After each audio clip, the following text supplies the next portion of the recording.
Podemos? Por favor. Bom, então, mais uma vez, bom dia. Estou aqui na minha primeira missão a Brasília, após a minha reeleição ao governo de Minas, e vim aqui tratar com o presidente questões que envolvem o Estado, como o metrô de Belo Horizonte, onde o governo federal vai aportar 2,8 bilhões de reais e o Estado se comprometeu a aportar 400 milhões, que já é uma realidade.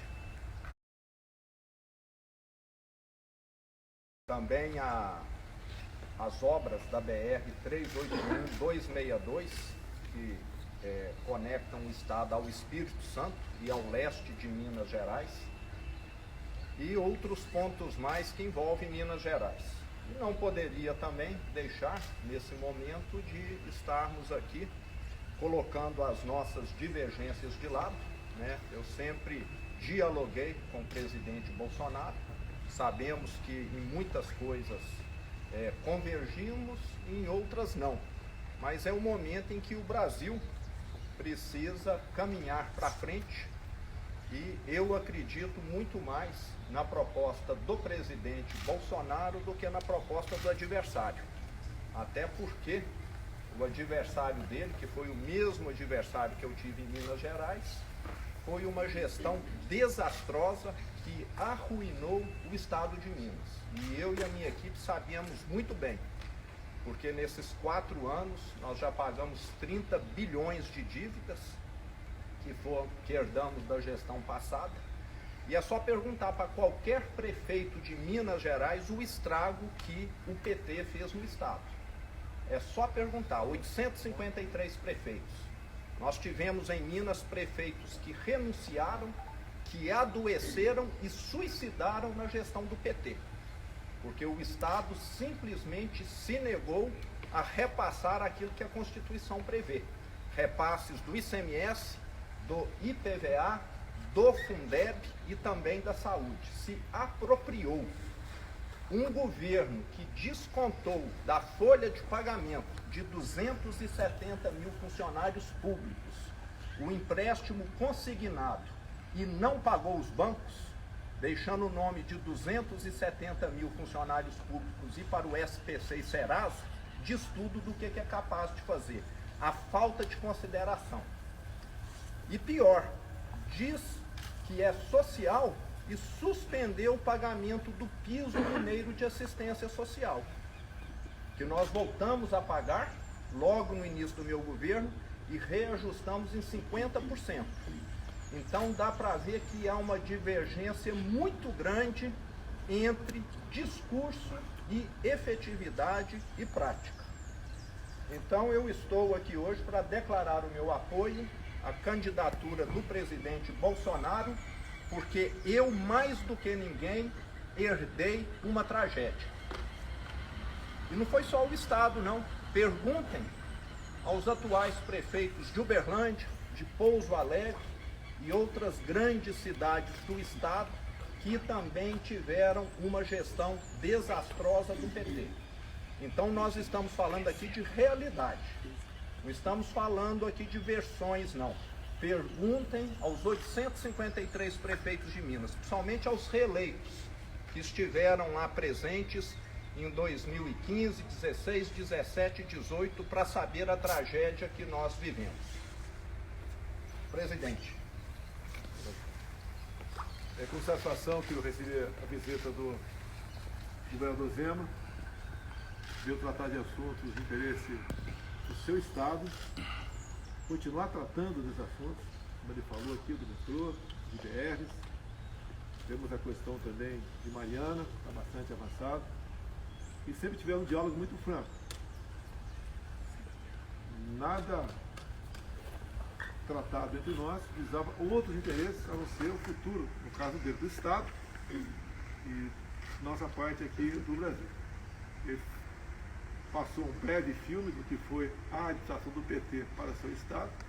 E poderia fazer a mesma coisa, mas sobre o Brasil, sobre os endividamentos das estatais, os descasos mais variados possíveis, a forma também como ele tratou as pessoas mais necessitadas, pagando um auxílio chamado Bolsa Família do passado, de média R$190, não tinha famílias ganhando R$80 por mês, nós passamos para no mínimo R$600, demos também um tratamento muito especial, respeitando a cultura do povo brasileiro, no tocante, por exemplo, às liberdades, as mais variadas possíveis, e sempre tivemos isso como um ponto máximo do nosso governo. Não queremos mais BNDES emprestando dinheiro para ditaduras, e tem que arranjar dinheiro para fazer obras aqui no Brasil. Nós levamos água para o Nordeste, nós criamos o PIX, fizemos muita coisa no varejo, mas que tem uma repercussão muito grande no somatório final das ações, como por exemplo, passar de 5 para 10 anos a Carteira Nacional de Habilitação, como por exemplo a criação do PIX. Atendemos, por ocasião da Covid, comprando 500 milhões de doses para todos os brasileiros que assim o desejassem tomar a sua vacina. Não deixamos de repassar recursos para todos os estados e municípios, independente da coloração partidária desses estados ou desses municípios. Ou seja, ao longo desses 3 anos e meio, algumas divergências a gente vai ter, somos falhos, né? Somos seres humanos, mas procuramos fazer o melhor para todos aqui no Brasil. Se nós formos levar em conta, Zema, como estão alguns outros países aqui na América do Sul e outros da Europa, o Brasil vai muito bem na questão da economia. O produto interno bruto nosso, cada semana ele é projetado para cima.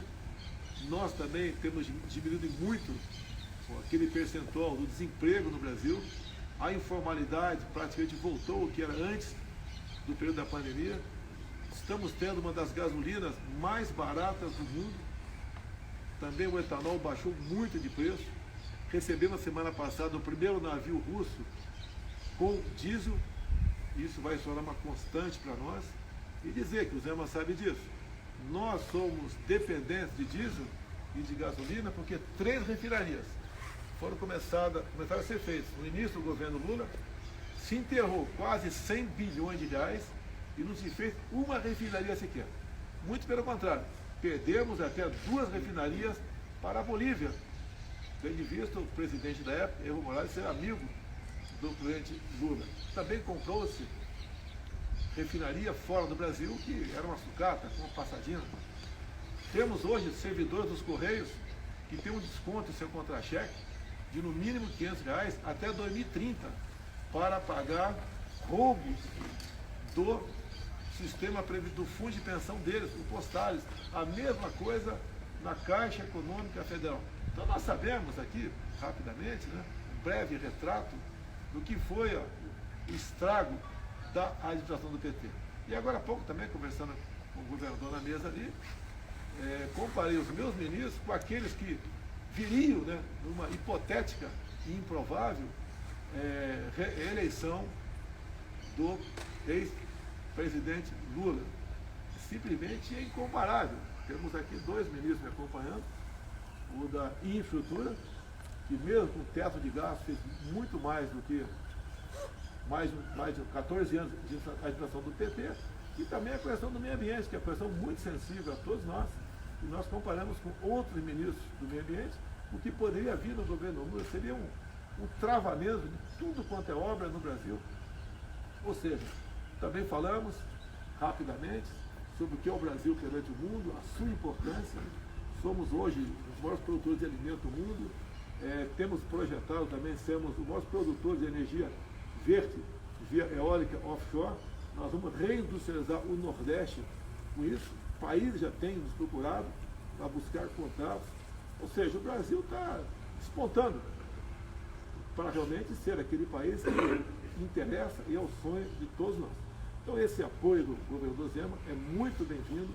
É o estado, é o segundo estado, é o maior colégio eleitoral do Brasil e é decisivo.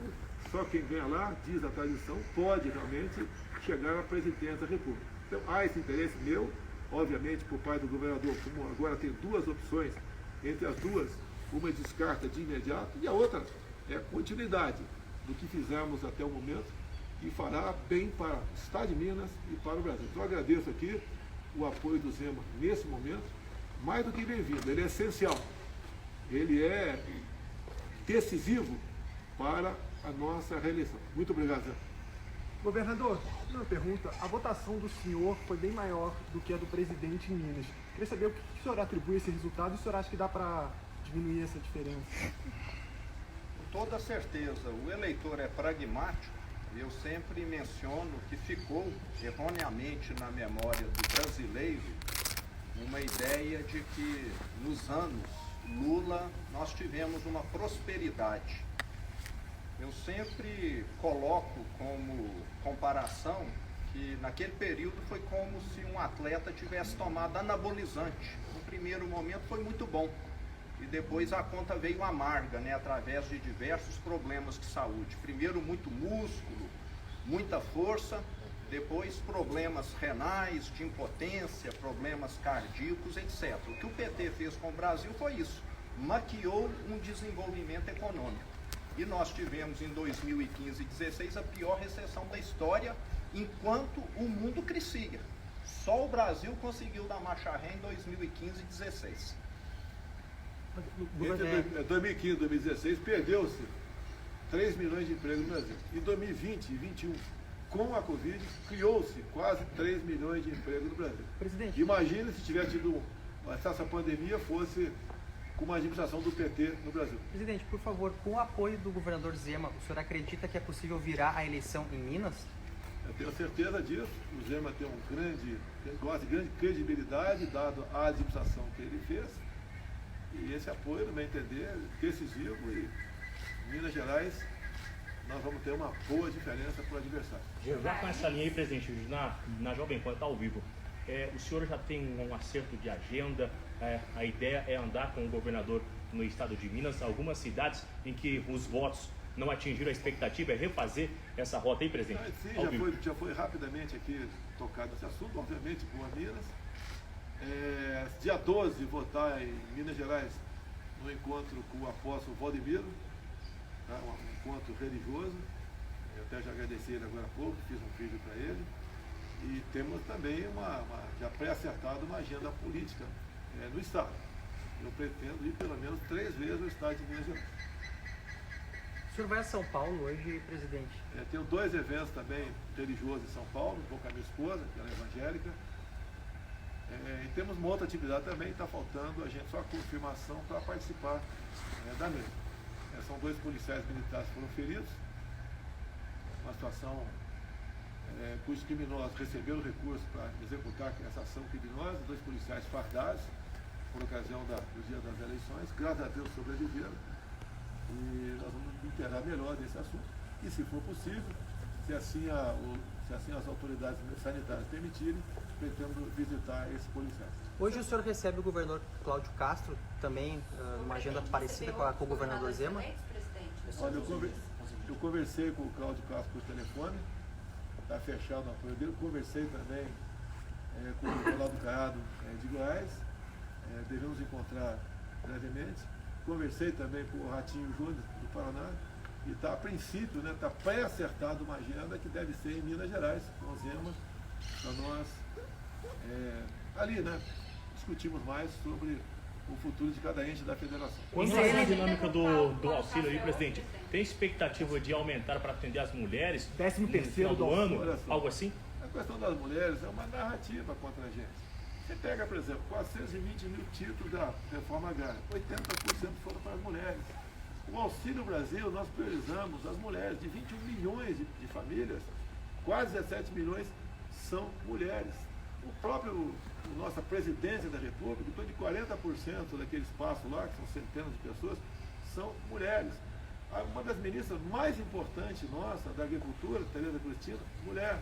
A Damares também. A nossa da articulação política, até se licenciar, era a Flávia Arruda aqui do DF. Então nós temos uma atenção muito especial para com as mulheres. Se você vê os índices de feminicídio no Brasil, o percentual baixou. Então as mulheres sempre estiveram na nossa meta. Criamos, sancionamos ou criamos em torno de 70 legislações de interesse delas. Acredito que a mais importante, logicamente pode haver divergência, uma das mais importantes, nós modificamos a lei sobre laqueadura. Antigamente a mulher tinha que ter 25 anos para fazer a laqueadura, agora pode fazer, se quiser, com 21 anos. Também tinha que ter autorização do marido, agora está dispensada essa autorização do marido. E também, no passado, ela não podia fazer a laqueadura imediatamente após o parto, tinha que esperar no mínimo 6 meses. Agora pode fazer durante o parto. Talvez essa seja uma das legislações mais importantes para as mulheres. E eu digo para vocês, os números de violência contra a mulher têm diminuído. Outro dia, no evento na presidência, eu falei que o nosso governo foi o governo que mais prendeu machões pelo Brasil, com operações patrocinadas, coordenadas pelo ministro antes da Justiça, com a respectiva Secretaria de 27 unidades da Federação, fizemos operações nesse sentido. Por isso, tem diminuído a violência contra a mulher. Mas vai haver o 13º do auxílio? Está Já sendo está estudado? sentado só para as mulheres uns 17 milhões a partir do ano que vem. E dizer mais, o Auxílio Brasil de R$600 está garantido para todo o nosso governo. Isso acertado com o Paulo Guedes. Recursos, já sabemos de onde virão. No momento está garantido 600 por lei e os 200 extra nós vamos manter esse valor a partir do ano que vem, já garantido. Temos fontes para buscar esse recurso. O 13º não é esse ano agora, presidente. Não dá para, até por esse ano eleitoral, você não pode tratar desse assunto agora, né? É proibido pela lei eleitoral. A partir do ano que vem, 13º para o Auxílio Brasil. E dizer uma coisa, além de ajudar as pessoas mais pobres, as mais necessitadas, ajuda na receita de municípios e do próprio Estado. Eu ouso dizer que, em grande parte, o que ajudou a economia a não colapsar durante a pandemia foi o auxílio emergencial de R$600. E olha só, aquela senhora, né, que tinha um filho e era o cabeça do casal, ganhou, por ocasião da pandemia, de auxílio emergencial, não 600, mas R$1.200. Então nós sim atendemos as mulheres, não com discurso ou palavras bonitas, né, mas com realizações e com ações. O senhor vai Em relação procurar ao apoio aí do semineto presidente, também? do apoio de hoje, se o senhor tivesse recebido no início, o senhor acha que evitaria no segundo turno? Nós conversamos antes, o passado é passado. Eu tive um candidato lá em Minas, não fiz uma campanha massiva para ele, até porque tinha uma simpatia com o Zema, falei com ele sobre isso, e a intenção dele vir candidato era me ajudar em pontos mais isolados por Minas Gerais. As minhas lives todas, eu falava do meu candidato, ele falava que o Zema fez um bom governo em Minas Gerais. Não houve nenhum atrito entre nós. O senhor vai procurar apoio do candidato a semineto na Bahia? Eu estou à disposição, a Assembleia vai conversar comigo, estou à disposição.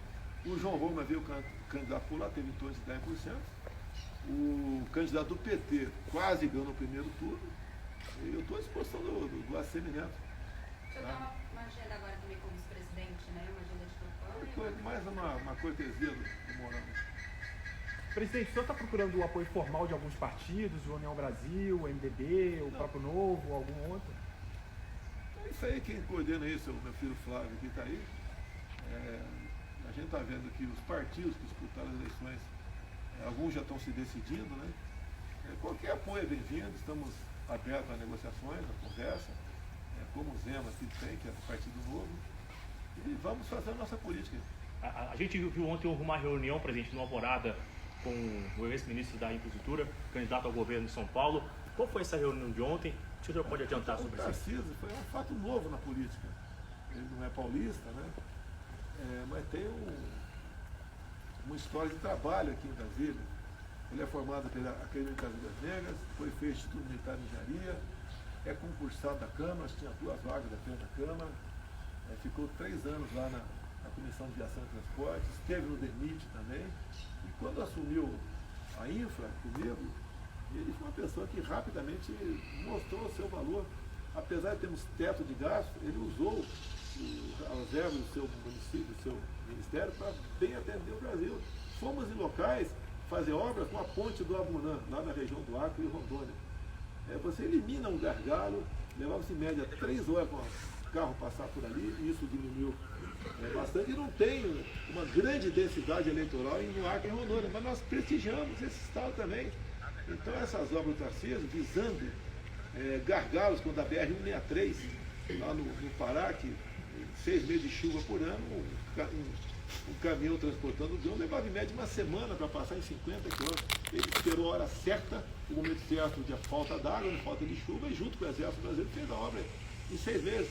Então o Tarcísio é esse, é um homem que concluiu muitas obras pelo Brasil, em acordo com o Exército Brasileiro. O Exército, todos os batalhões de engenharia de construção estão a pleno vapor, andando por aí, como em Minas Gerais agora também temos também obras patrocinadas pelo Exército Brasileiro. Ou seja, o homem do diálogo conseguiu aprovar muita coisa dentro do Tribunal de Contas da União, junto ao Congresso Nacional, e o Brasil mostrou, né? Ele mostrou para o Brasil que ele é um grande gestor, é o que ideal é para a função que ele está pleiteando em São Paulo. Presidente, também teve uma reunião ontem de noite aqui no Alvorada com vários ministros, o presidente Arthur Lira. O que foi discutido? Foi estratégia? O Lira veio falar comigo, obviamente, um dos raros candidatos a deputado federal, que eu citei o nome dele nas minhas lives, porque é uma verdade, ele nos ajudou a aprovar o Auxílio Brasil de R$600 para 21 milhões de pessoas, e grande parte disso está no Nordeste. Então o Arthur Lira foi um grande defensor dos R$600 de Auxílio Brasil para o Nordeste. E ele foi o mais votado lá do estado de Alagoas. E, obviamente, o PL fez 99 parlamentares e a nossa base, vamos assim dizer, chega a metade do número de parlamentares. Então, está pavimentado, temos aí eleições para a Câmara sem grandes sobressaltos. Então, o Arthur Lira, um velho colega meu, ele também, na questão daquela PEC que tratou dos combustíveis, né?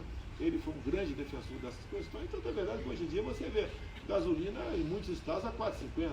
Eu vi etanol em São Paulo a R$2,50. Quem podia imaginar isso daí? Então, o Arthur Lira é essa pessoa aliada do presidente e do Brasil. Presidente, uma dúvida então, o senhor, uma vez reeleito, o senhor vai apoiar a recondução do Arthur Lira à presidência da Câmara? Olha, isso? Tem toda a dica que sim. Tá? Toda a dica sim. O senhor aguarda a sinalização de algum candidato que concorreu à presidência no primeiro turno? Olha, os que concorreram aí, de última hora, o padre Kelmo, né? É bem-vindo, apesar de ter tido uma votação bastante pequena. Ele é uma pessoa que mostrou que os cristãos têm que ser respeitados no Brasil e no mundo. Que uma grande participação dele no debate foi quando ele falou sobre o que vinha acontecendo na Nicarágua, onde padres estavam sendo presos, freiras expulsas, fechamento de canais de rádio e televisão católicos. E uma das últimas medidas lá do Ortega, que é amigo íntimo do Lula e cumprimentou o Lula agora para ter o segundo turno, ele proibiu a comemoração do Dia da Bíblia por parte dos evangélicos e proibiu os católicos de fazer a procissão.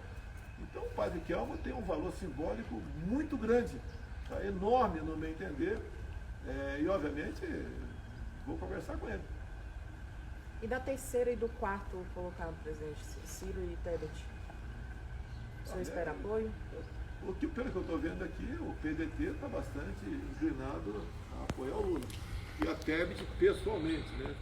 As informações que eu tenho. Eu acredito que o MDB não irá fechado para nenhum lugar, assim como até o PDT não será fechado para nenhum outro lugar. Então essas sinalizações são bem-vindas. Eles têm noção do que seria a continuidade do meu governo, do que seria o retorno do PT. Não é apenas que o Zema falou aqui, o Zema deu um retrato de Minas Gerais, deu um retrato um pouco maior do Brasil. Seria uma catástrofe para nós aqui, o PT voltando 14 anos de corrupção. A Petrobras, a gente sempre fala, endividamento 900 bilhões de reais, o suficiente para fazer 60 vezes a transposição de São Francisco. O BNDES, próximo a 400 bilhões, Caixa Econômica 45 bilhões.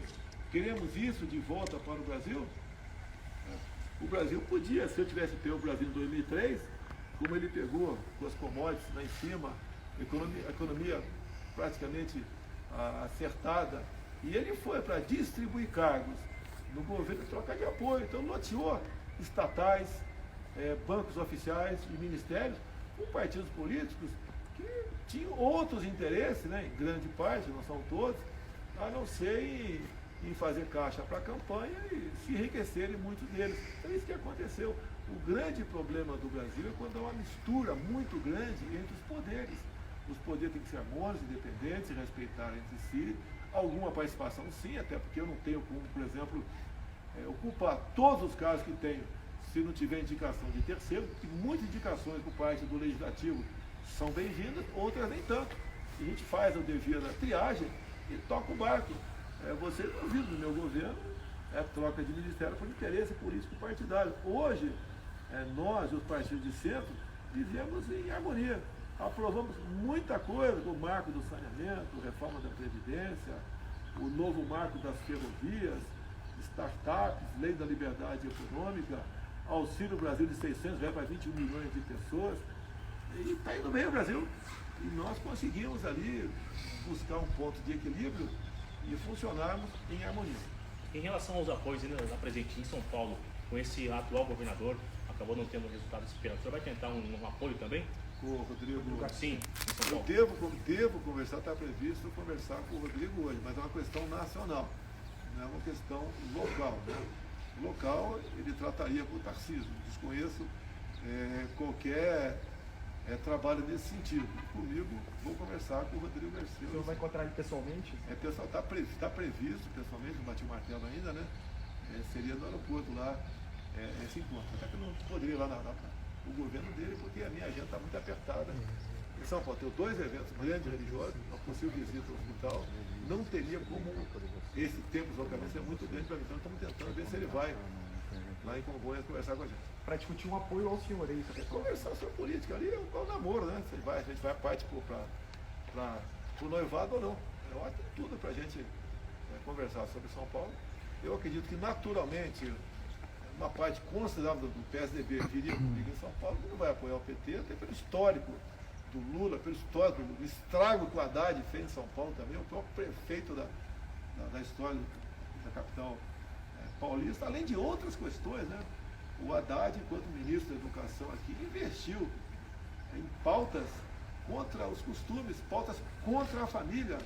Aquela história do kit, né? Que agora a Justiça Eleitoral resolveu agora fazer censura para tudo, né?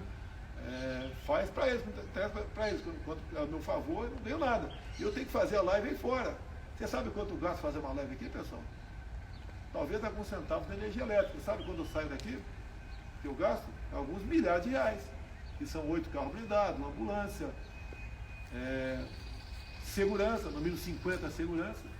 Então, para mim, tudo contra. Do outro lado, a favor. Bem, vai dar tudo certo, se Deus quiser. Acredito na reeleição, acredito no povo brasileiro, acredito em Deus, acredito que o reconhecimento se fará presente cada vez mais nas urnas para o bem nosso e de vocês da imprensa também. Apesar de nós termos tido algum atrito, eu não tomei nenhuma medida para cercear a liberdade de vocês, enquanto que o outro lado, Lula, o tempo todo fala que vai democratizar, vocês sabem o que significa isso, a mídia, vai fazer certas censuras a vocês, vai fazer com que vocês percam a liberdade. E eu, apesar das críticas que eu sofro, grande parte injusta, né, eu prefiro uma imprensa trabalhando dessa forma do que em casa, ou não fazendo nada. Então aí já começa uma grande diferença entre nós. A palavra liberdade é uma palavra que é um abstrato aí, mas um homem ou uma mulher não vive sem liberdade. Eu costumo dizer, se você perde quase tudo de bens materiais na sua vida, por um motivo qualquer, você pode recuperar, você tem liberdade para ir atrás e lutar pelos seus sonhos. Se você perder a liberdade, você vai ser um zumbi. Olha como vive o pobre do povo cubano, o pobre do povo venezuelano. Para onde está indo a nossa Argentina? Há poucas décadas tinha um PIB parecido com o do Brasil e hoje 40% da população vive na pobreza. Na proposta inicial do Lula para esse governo, ele falava em regular o agronegócio. Depois retirou. O que é regular o agronegócio? É taxar. Quanto o agronegócio é taxado no Brasil? É taxado em 0 no Brasil. Na Argentina tem produtos taxados em até 33%. Encarece o preço na prateleira de quem vai consumir, da população, fica mais oneroso para o produtor exportar, ele acaba não investindo no agronegócio. A Argentina está fadada a ser uma Venezuela de verdade.